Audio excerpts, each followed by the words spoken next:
नमस्कार दोस्तों, मैं राजिका अग्रवाल आपकी साइंस टीचर एक बार फिर स्वागत करती हूं आपका इस मंच पे। और आज हम पढ़ने वाले हैं प्रणोदकों के बारे में। प्रणोदक क्या होते हैं ये आपको बताया जाएगा, किस तरीके से ये हमारे अंतरिक्ष प्रौद्योगिकी के अंदर महत्वपूर्ण है। लेकिन उससे पहले जल्दी से लाइक कर दीजिए, जल्दी फटाफट शेयर कमेंट्स कर दीजिए, साथ के साथ सब्सक्राइब कीजिए हमारे इस चैनल सीईटी मिशन ज्ञान को और जुड़ जाइए भारत की सबसे बड़ी शिक्षा क्रांति के साथ। चलिए एक बार देख लेते हैं लास्ट क्लास के अंदर क्या पढ़ा था। तो हमने देखी थी जो भी कक्षाएं थी, ऑर्बिट्स जो थे उनके बारे में पढ़ा था। निम्न भू कक्षा, मध्य भू कक्षा और सबसे लास्ट में हमने पढ़ा था उच्च भू कक्षा। ये तीनों के बारे में हम पढ़ चुके थे। जो निम्न भू कक्षा है उसकी हाइट कितनी ली थी? 160 से 2000 किलोमीटर ऊंचाई पर। उसके बाद निम्न भू कक्षा में हमने दो कक्षाएं पढ़ी थी। पहली थी ध्रुवीय कक्षा और दूसरी थी अपनी सूर्य तुल्यकालिक कक्षा। ठीक है, आ गया समझ में। इसमें किसको भेजा जाता है, कौन सी सैटेलाइट्स को, कौन से उपग्रह को इन कक्षा में भेजा जाता है? तो सुदूर संवेदी उपग्रह जो है, रिमोट सेंसिंग सैटेलाइट्स जो है, उनको भेजा जाता है निम्न भू कक्षा में। ठीक है, इसके बाद हमने क्या याद रखना था कि इंटरनेशनल स्पेस स्टेशन जो है वो किस कक्षा में अवस्थित है? तो निम्न भू कक्षा पे ही इंटरनेशनल स्पेस स्टेशन अपना स्थित है, जो क्या करता है एक दिन में यानी कि 24 घंटे में पृथ्वी के कितने चक्कर लगा लेता है? 15 चक्कर। ठीक है, इसके बाद हमने देखा मध्य भू कक्षा, उसकी हाइट कितनी ली थी? तो 20,200 किलोमीटर जो है उसकी ऊंचाई ली थी। और उसमें किन सैटेलाइट्स को भेजा जाता है, किन उपग्रहों को भेजा जाता है? तो मैंने आपको बताया था जीपीएस सैटेलाइट्स जो हैं, ग्लोबल पोजिशनिंग सिस्टम सैटेलाइट जो है वो भेजी जाती है अपनी मध्य भू कक्षा में। उसके बाद हमने देखा उच्च भू कक्षा। उच्च भू कक्षा की हाइट कितनी ली थी? 35,786 किलोमीटर उसकी हाइट हमने ली थी। और उसके बाद हमने देखा था होहोमन स्थानांतरण कक्ष। वो क्या था भाई? जब किसी सैटेलाइट को एक जो ऑर्बिट है उससे दूसरे ऑर्बिट में यानी कि एक कक्षा से दूसरी कक्षा में स्थानांतरित जब किया जाता है तो उसके लिए उपयुक्त कक्षा कौन सी है? अपनी होहोमन स्थानांतरण कक्ष। ठीक है, उसके बाद हमने लास्ट में देखा था ग्रेवयार्ड कक्ष यानी कि ग्रेवयार्ड ऑर्बिट। उसमें क्या था कि अंतरिक्ष का जितना भी कचरा है वो सारा किस में जाएगा? ग्रेवयार्ड कक्ष में। ठीक है, यानी कि डिस्पोजल ऑर्बिट जो है हम कहते हैं इसे। ठीक है, ये पढ़ चुके हैं हम लास्ट क्लास के अंदर। आज हम पढ़ने वाले हैं प्रणोदकों के बारे में। प्रणोदक क्या है भाई? इन्हें इंग्लिश में कहते हैं प्रोपेलेंट। क्या कहते हैं? प्रोपेलेंट इन्हें इंग्लिश में कहा जाता है। अब प्रणोदक क्या चीज़ है? तो देखो, किसी भी रॉकेट को जब ऊपर भेजना है तो उसके लिए अपने को ईंधन की, प्रोपेलेंट की आवश्यकता होगी। ऊपर कैसे जाएगा? जब तक अगर उसमें ईंधन नहीं है, उसमें फ्यूल नहीं है तो वो ऊपर नहीं जाएगा। तो बस प्रणोदक कहते हैं ईंधन प्लस ऑक्सीकारक को। किसको कहते हैं? ईंधन प्लस ऑक्सीकारक को मिला के अपन कहते हैं प्रणोदक। यानी कि फ्यूल प्लस ऑक्सीडेंट मिलके क्या करेंगे? फ्यूल और ऑक्सीडेंट मिलके बनाएंगे अपने प्रोपेलेंट यानी कि प्रणोदक। अब भाई फ्यूल तो क्या काम करेगा? जिसे सबको पता है, ईंधन जो है वो जलने का काम करेगा और ऊष्मा यानी कि हीट जो है वो देगा। इसके बाद जो ऑक्सीडेंट है, ऑक्सीकारक है, वो क्या काम करेगा? तो आपको पता है कि ये क्या काम करेगा? ऑक्सीजन देने का काम करेगा, जो अपना ऑक्सीडेंट इसमें प्रेजेंट होगा। तो चलिए प्रणोदकों के बारे में पढ़ लेते हैं। ये जो प्रणोदक होते हैं ये किस किस से मिलके बने हैं? ईंधन से और ऑक्सीकारक से। देखिए इधर, ईंधन तथा ऑक्सीकारक को संयुक्त रूप से अपन ने क्या कहा? प्रणोदक कह दिया, जिसे अपन इंग्लिश में कहते हैं प्रोपेलेंट। ठीक है, इसके बाद ईंधन और ऑक्सीकारक मिलके क्या बना दिया? अपना प्रणोदक बना दिया। जो ईंधन है वो क्या काम करेगा? ये तो हीट देगा। और जो ऑक्सीडेंट है, ऑक्सीकारक है, वो क्या काम करेगा? ऑक्सीजन देने का काम करेगा।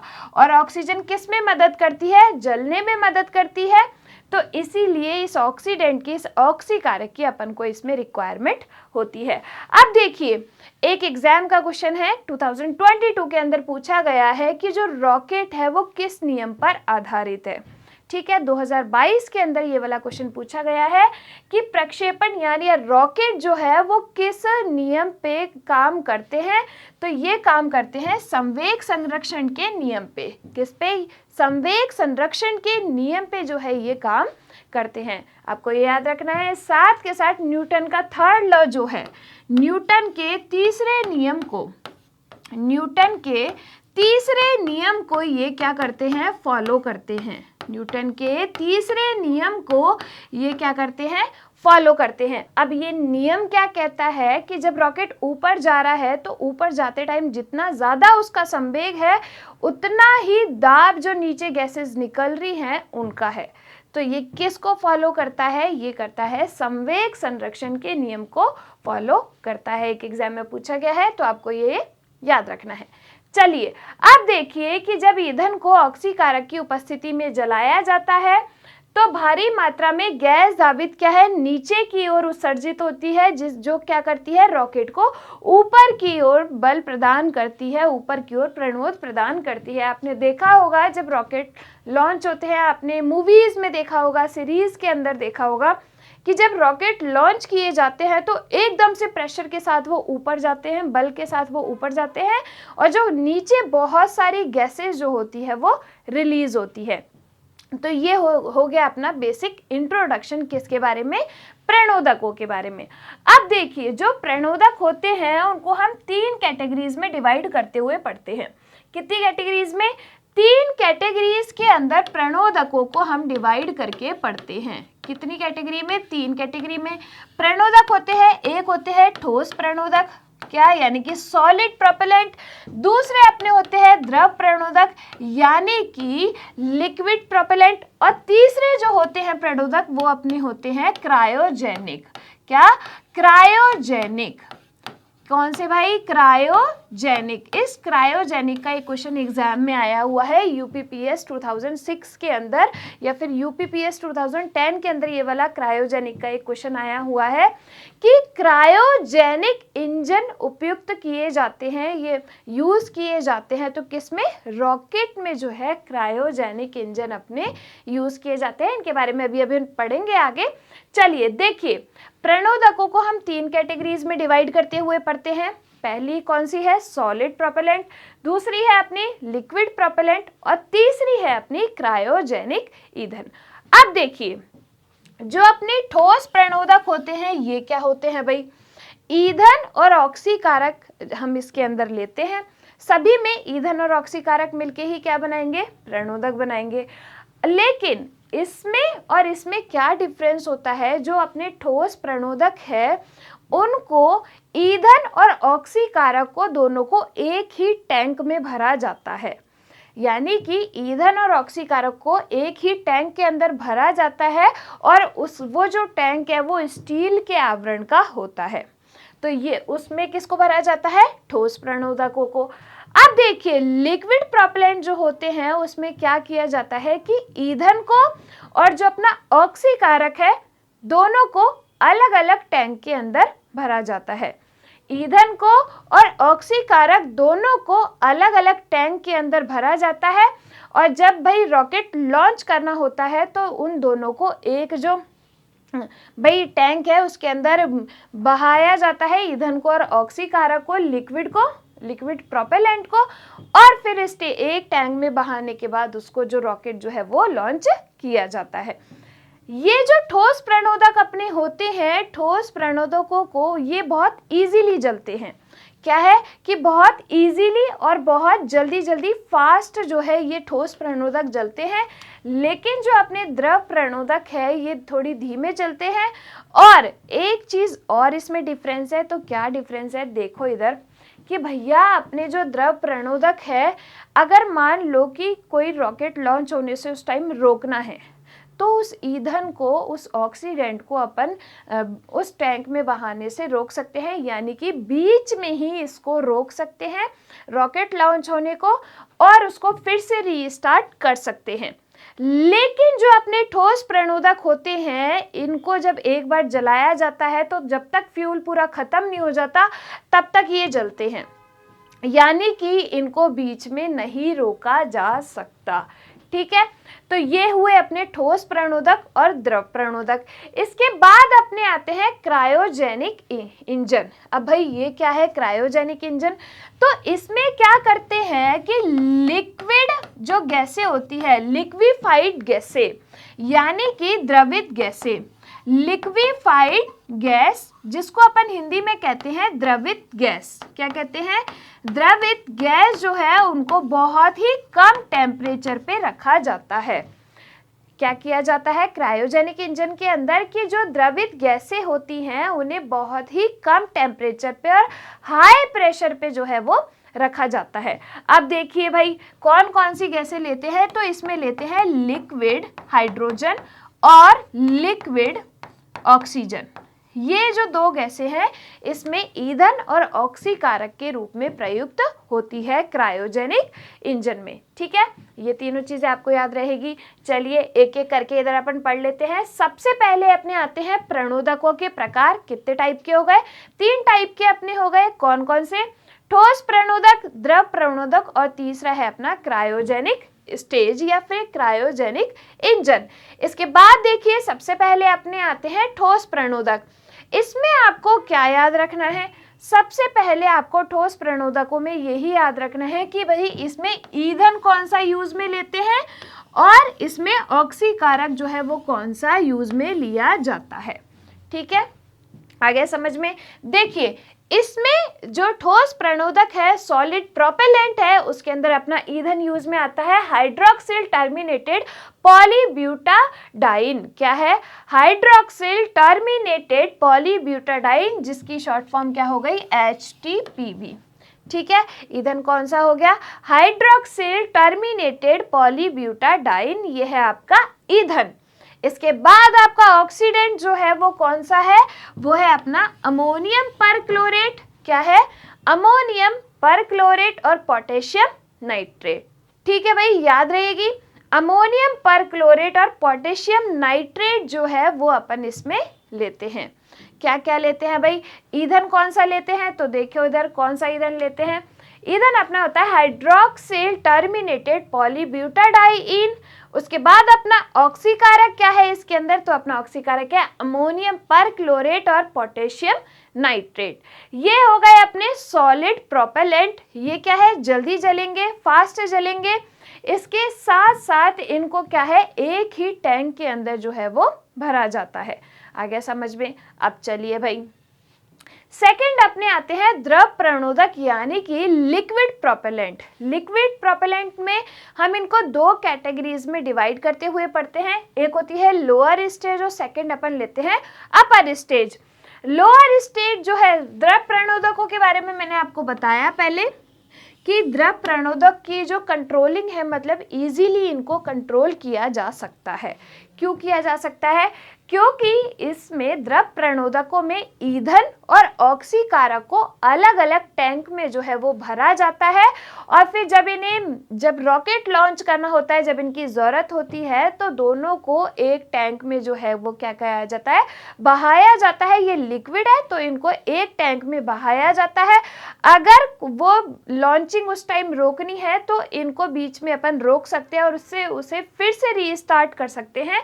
इसीलिए द्रव प्रणोदक ठोस प्रणोदकों से ज़्यादा सही होते हैं क्योंकि इनकी कंट्रोलिंग जो होती है वो क्या होती है? इजी होती है।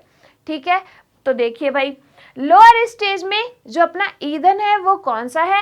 Unsymmetric dimethyl hydrogen. क्या है? Unsymmetric dimethyl hydrogen. और ऑक्सीकारक क्या है? Nitrogen peroxide. अपर स्टेज में जो ईंधन है वो कौन सा है? मोनोमेथिल हाइड्रोजन। कौन सा है? मोनोमेथिल हाइड्रोजन जो है अपना ईंधन है। उसके बाद अपना ऑक्सीकारक क्या है? नाइट्रोजन के ऑक्साइड्स, जिसमें से नाइट्रिक ऑक्साइड या नाइट्रोजन टेट्रा ऑक्साइड जो है अपन काम में लेते हैं। ठीक है भैया, याद रहेगी। तो देखो कौन कौन से प्रणोदक पढ़ लिए अपन ने। पहला पढ़ा ठोस प्रणोदक, उसके बाद हमने देखा द्रव प्रणोदक। अब देखिए थर्ड अपने आते हैं क्रायोजेनिक स्टेज। इसमें क्या किया जाता है कि द्रवित गैसें जो हैं वो काम में ली जाती है ईंधन और ऑक्सीकारक के रूप में। अब देखो भाई जो अपनी द्रवित गैसें हैं वो कैसे बनेगी? तो द्रवित गैसों को क्या किया जाता है, गैस से जब लिक्विड में चेंज किया जाता है तो इनका जो टेम्परेचर है वो बहुत कम किया जाता है और जो प्रेशर है वो हाई रखा जाता है। तो गैसेस कैसी हो जाती है, लिक्विफाइड हो जाती है, द्रवित हो जाती है। इसमें ईंधन और ऑक्सीकारक के रूप में द्रवित हाइड्रोजन और द्रवित ऑक्सीजन जो है वो प्रयुक्त होती है। तो देखिए भाई, ईंधन तरल हाइड्रोजन यानी कि लिक्विड हाइड्रोजन जो है ईंधन के रूप में काम में आती है, और जो अपना ऑक्सीकारक है वो क्या है, तरल ऑक्सीजन, लिक्विड ऑक्सीजन। इन्हें कितने टेम्परेचर पे रखा जाता है, तो देख लो भैया कितना कम टेम्परेचर है, -253 डिग्री सेंटीग्रेड, और ऑक्सीकारक -183 डिग्री सेंटीग्रेड जो है, इतने ताप पर यानी कि इतने कम टेम्परेचर पे इन्हें रखा जाता है। ठीक है भैया, याद रहेगा क्रायोजेनिक स्टेज क्या है, ईंधन कौन सा और ऑक्सीकारक कौन सा। ठीक है, चलिए आगे बढ़ते हैं। कुछ एक दो चीजें हैं आपके याद रखने लायक जो एग्जाम में पूछी जा सकती हैं, एग्जाम में पूरी पॉसिबिलिटीज इसकी बनती है। आपका इस टॉपिक से जो आज हम पढ़ रहे हैं उससे क्वेश्चन किस तरीके से बनेगा, तो देखो आपसे जो ईंधन है उनके बारे में पूछ लिया जाएगा, या फिर आपसे ये पूछ लिया जाएगा कि भाई इस प्रणोदक में कौन सा ईंधन और कौन सा ऑक्सीकारक यूज में लिया जाता है। सबसे ज्यादा क्वेश्चन अगर आपके बनने की पॉसिबिलिटीज है तो वो है अपनी क्रायोजेनिक स्टेज से। ठीक है, क्योंकि क्रायोजेनिक का एक क्वेश्चन पहले भी पूछा जा चुका है कि क्रायोजेनिक जो इंजन है उसका उपयोग होता है, तो वो उसका उपयोग किस में होता है, रॉकेट में होता है। ठीक है, तो इस तरीके के क्वेश्चन आपके एग्जाम में इससे बन सकते हैं। देखिए 1994 में ये कुछ इतिहास है क्रायोजेनिक स्टेज का। तो देखिए इसरो द्वारा महेंद्रगिरी तमिलनाडु में क्रायोजेनिक अपर स्टेज प्रोग्राम की शुरुआत हुई। किसकी, क्रायोजेनिक अपर स्टेज की शुरुआत कब हुई, 1994 में महेंद्रगिरी तमिलनाडु में। ठीक है, याद रहेगी ये चीज। तो आपको एक बस ये याद रखना है, साथ के साथ आपको याद रखना है कि 2014 में भारत ने स्वदेशी निर्मित क्रायोजेनिक इंजन का सफल परीक्षण किया। क्या किया भाई, ये जो है ये अपने क्या है, क्रायोजेनिक इंजन है। क्या है, क्रायोजेनिक इंजन है, जिसमें से CE-20 क्या है, सबसे शक्तिशाली क्रायोजेनिक इंजन है भाई साहब। क्या है, सबसे शक्तिशाली यानी कि सबसे पावरफुल जो है क्रायोजेनिक इंजन कौन सा है, अपना CE-20। और ये जो क्रायोजेनिक इंजन है दोनों ये अभी भी एक्टिव है, ये दोनों क्रायोजेनिक इंजन अभी भी स्पेस में जो है एक्टिव है। आपको ये याद रखना है कि CE-7.5 ये जो इंजन है किस में यूज में आते हैं, GSLV के अंदर अभी हम पढ़ेंगे, GSLV MK3 ये जो इंजन है वो MK3 में, और ये वाला है MK2 में GSLV। आगे हम पढ़ेंगे, इसके आगे जब प्रक्षेपण यान हम पढ़ेंगे उसमें। और ये जो MK3 वाला क्वेश्चन है GSLV MK3 ये अपना एग्जाम में आ चुका है कि सबसे शक्तिशाली जो इंजन है वो कौन सा है, CE-20, और किस में यूज में आया था, GSLV MK3। एक एग्जाम का क्वेश्चन है ये भाई, तो आपको ये याद रखना है। चलिए कौन से ईयर में, 2014 में। आ गया समझ में। चलिए ये थी अपनी कुछ क्रायोजेनिक इंजन की जो हिस्ट्री थी उसके बारे में। आगे बढ़ते हैं कि भाई क्रायोजेनिक इंजन जो है उसको रखने में क्या क्या चुनौतियां हैं, क्या क्या उसके भाई प्रॉब्लम्स भी हो सकती हैं उसको रखने में। तो आपको पता है कि इसमें अपन क्या करते हैं, लिक्विड हाइड्रोजन और लिक्विड ऑक्सीजन रखते हैं। तो देखो ईंधन तरल हाइड्रोजन व ऑक्सीकारक तरल ऑक्सीजन को अति न्यूनतम ताप पर रखा जाता है, वही जब इन्हें दहन कक्ष में ले जाया जाता है तो अति उच्च ताप व दाब परिस्थितियां उत्पन्न हो जाती हैं। तो भाई अब ये रहती तो किस में है, निम्न ताप पे और उच्च दाब पे रहती हैं जब अपन इसको रखते हैं। लेकिन जब इन्हें दहन कक्ष में यानी कि जब रॉकेट लॉन्च करना है तो जब इनको दहन कक्ष में लेके जाएंगे तो वहां पे तो टेम्परेचर बहुत ज्यादा होता है और दाब भी जो है वो बहुत ज्यादा होता है। तो भाई कुछ ना कुछ मिसबैलेंस हो सकती हैं चीज़ें। इसीलिए सबसे बड़ा इसका जो रिस्क फैक्टर है वो तो क्या ही है, इसका टेम्परेचर ही है, क्योंकि गैसेस को अपन जब इस रखते हैं तो वो अपने बहुत कम टेम्परेचर पे रखते हैं, लेकिन रॉकेट लॉन्चिंग के टाइम पे जब अपन को दहन कक्ष में ले जाया जाता है तो इनका टेम्परेचर उसका क्या है, बहुत ज़्यादा होता है, तो कुछ ना कुछ गड़बड़ी हो सकती है। तो ये इसकी पहली चुनौती है। दूसरा देखिए, संरचनात्मक रूप से तरल ऑक्सीजन अत्यधिक क्रियाशील होती है, अतः यह आवश्यक कि तरल ऑक्सीजन व तरल हाइड्रोजन केवल दहन कक्ष में ही संपर्क में आए। अगर इन दोनों को अपन पहले ही कांटेक्ट में ला देंगे तो भैया कुछ ना कुछ गड़बड़ हो जाएगी, क्योंकि ये जो अपनी ऑक्सीजन है वो क्या है, हाईली रिएक्टिव है। क्या है, ऑक्सीजन जो है अपनी हाईली रिएक्टिव है और वो क्या करेगी, हाइड्रोजन के साथ रिएक्शन कर लेगी, हाइड्रोजन के साथ रिएक्शन कर लेगी। तो इसी वजह से ये ज़रूरी है कि भाई इन दोनों को पहले अलग अलग टैंक में भर के रखें और जब इन्हें भाई रॉकेट लॉन्च करना है उस टाइम पे दहन कक्ष में ही ये एक दूसरे के कांटेक्ट में आए। चलिए, यह तकनीक अत्यधिक महंगी है, क्या है, बहुत कॉस्टली है। तो ये एक इनके सामने क्रायोजेनिक इंजन की क्या है, चुनौतियां हैं। देखिए अब इसके लाभ क्या क्या हैं, तो देखो यह अति उच्च मात्रा में प्रणोद उत्पन्न करता है। क्या करता है, अति उच्च मात्रा में जो है प्रणोद जो है वो उत्पन्न करता है। तो उससे क्या होगा कि जो रॉकेट है जिसको अपन प्रक्षेपण यान को जब लॉन्च कर रहे हैं तो अगर उस पे बहुत ज़्यादा बल लग रहा है तो बड़ी बढ़िया स्पीड से वो ऊपर जाएगा अपने। तो इसी वजह से ये जो क्रायोजेनिक इंजन है इनका यूज़ होता है। इसके बाद देखिए, हाइड्रोजन व ऑक्सीजन प्रचुर व सहज रूप से उपलब्ध हो जाती हैं, ये भी एक रीज़न है।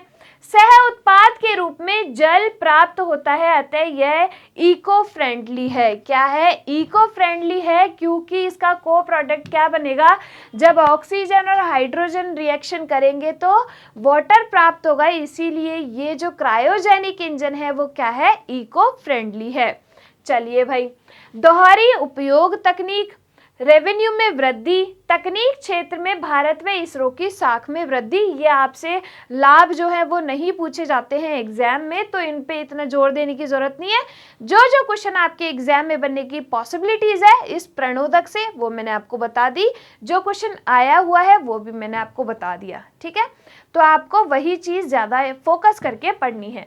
भारत में क्रायोजेनिक तकनीक विकसित करने वाला विश्व का कौन सा देश है, भाई भारत अपना छठा देश है।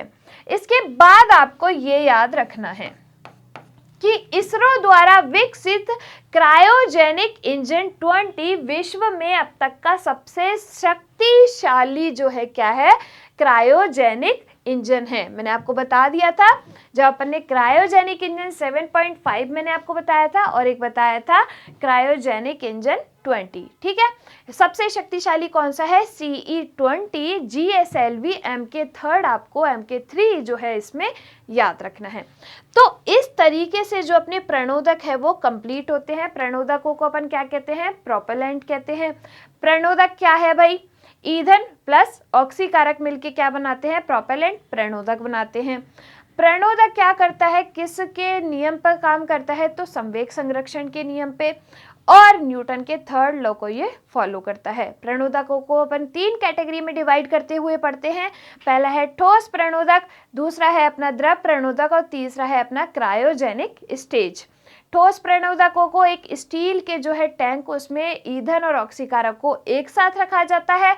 उसके बाद हमने देखा कि भाई जो अपना द्रव प्रणोदक है उसमें ईंधन और ऑक्सीकारक को अलग अलग टैंक में रखा जाता है और लॉन्चिंग की टाइम पे इन्हें दहन कक्ष में एक साथ लाया जाता है, ठीक है। और अगर लॉन्चिंग रोकनी है तो इसको हम रोक भी सकते हैं और उसको फिर से रीस्टार्ट कर सकते हैं। वो थे अपने लिक्विड प्रोपेलेंट। इसके बाद हमने देखा कि अपने जो क्रायोजेनिक ईंधन है उसके अंदर मेन बात क्या थी कि लिक्विड हाइड्रोजन और लिक्विड ऑक्सीजन को बहुत कम टेम्परेचर पे जो है क्या किस में रखा जाता है, टैंक में रखा जाता है और जब लॉन्चिंग का टाइम है तभी इन्हें आपस में कांटेक्ट में दहन कक्ष में लाया जाता है। और क्रायोजेनिक इंजन में आपको अब तक का सबसे शक्तिशाली जो क्रायोजेनिक इंजन है वो याद रखना है, कौन सा है, CE-20 जो है अपना अब तक का सबसे शक्तिशाली क्रायोजेनिक ईंधन है। तो आपको ये सारी चीजें याद रहेगी। इस तरीके से अपने प्रणोदक जो है वो कंप्लीट होते हैं। नेक्स्ट क्लास के अंदर अपन पढ़ेंगे प्रक्षेपण यान। तब तक के लिए ये पढ़ते रहिए, प्रैक्टिस करते रहिए, और अगर आपके क्वेश्चंस कुछ रह जाते हैं, इस टॉपिक के अंदर कुछ कवर नहीं होता है, तो वो अपन प्रैक्टिस सेशन जो करेंगे उसके अंदर कवर करते हुए चलेंगे। आपके कोई भी क्वेश्चन जो है इस टॉपिक से नहीं छूटेगा। तो चलिए मिलते हैं नेक्स्ट क्लास के अंदर फिर जल्दी से। तब तक के लिए खुश रहिए, स्वस्थ रहिए और पढ़ते रहिए। धन्यवाद।